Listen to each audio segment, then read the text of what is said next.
Thank you so much to be here and to talk about happiness. Yeah, it's so interesting for me because it was like the first pen that introduced me to the philosophy. So when I left my hometown Morocco to France to do civil engineer, in France they have two systems. They have to be engineer and they have university. It's like to be engineer, it's another system. It's Napoleon system.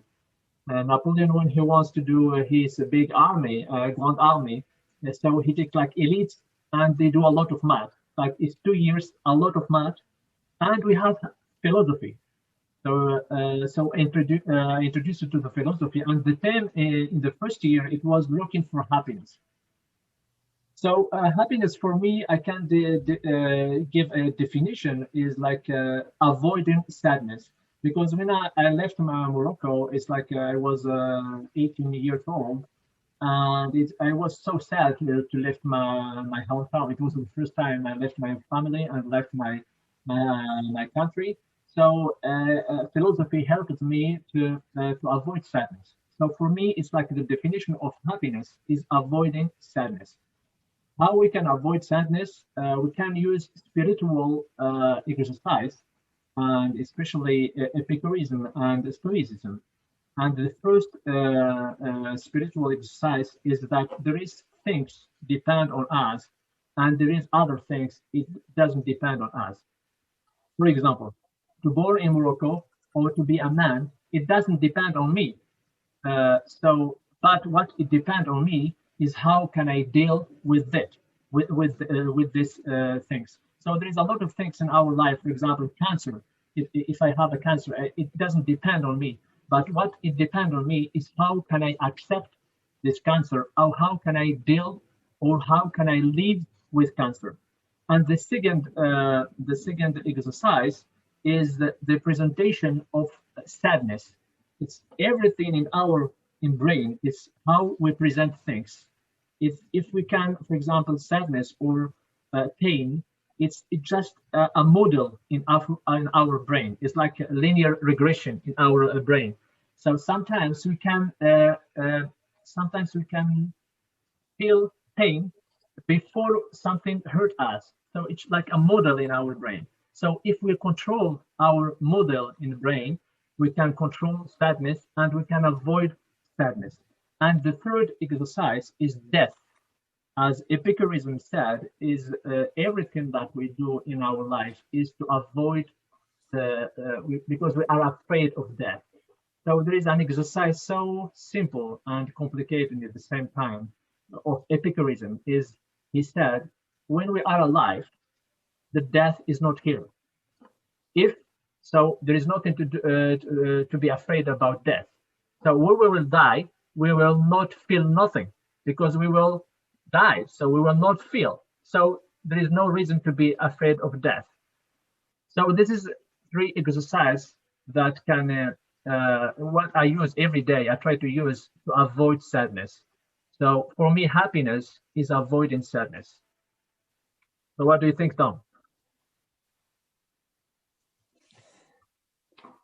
It's interesting to construct it as a positive is the absence of its opposite. I think that's a very interesting way to go about it. And for me, there are a couple of challenges in thinking about this because, there's one level on which I think we have to grapple with the neurobiology of it because it's a simple fact that certain chemicals, when released into the brain, trigger a response that we experience as happiness.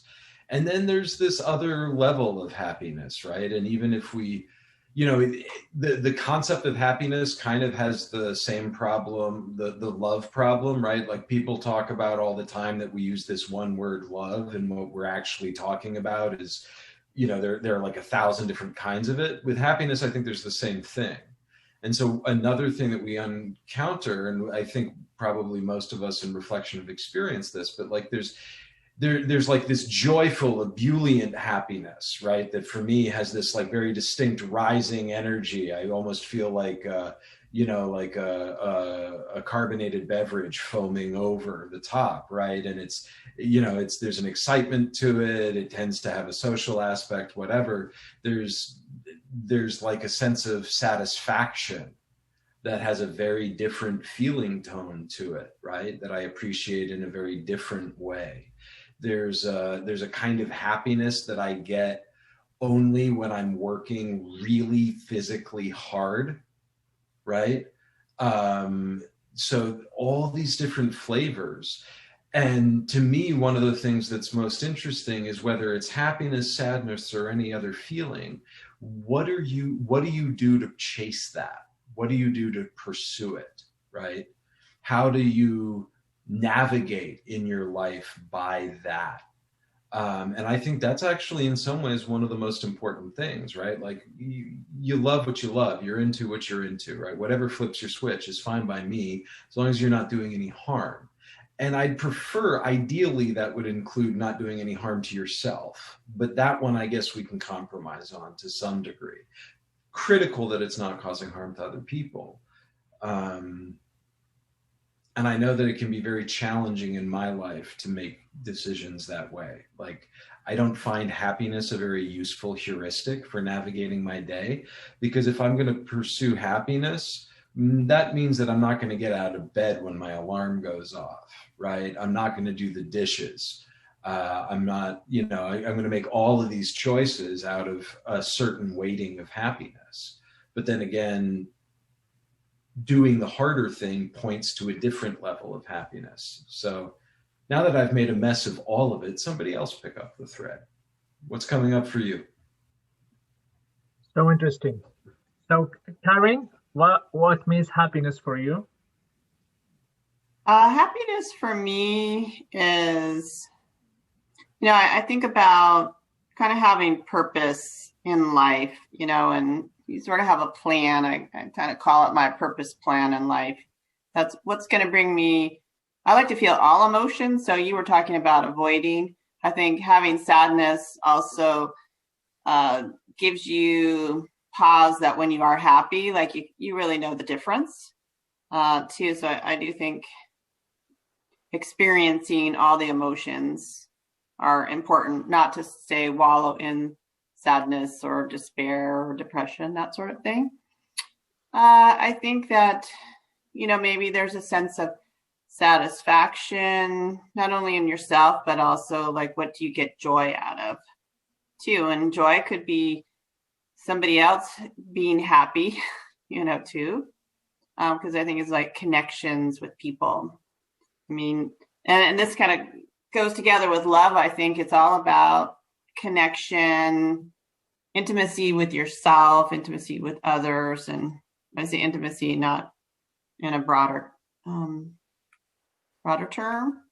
I think also it's sometimes, I've been doing a lot of studying lately on resilience, because we're going to be teaching you all of that, but I think there are going to be like setbacks. So like having that gratitude and ability to like learn from maybe your setbacks kind of gives you happiness, because you're learning, you're evolving.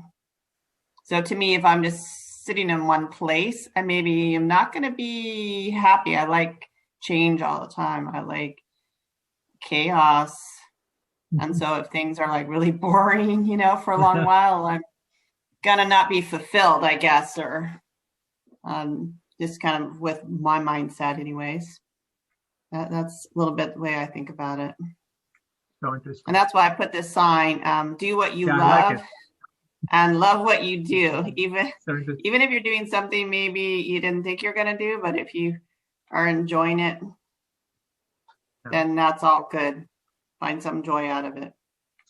So interesting. So guys, you can take you can jump in as you want. So just, it's like we share our experience, we share our thought, just jump in.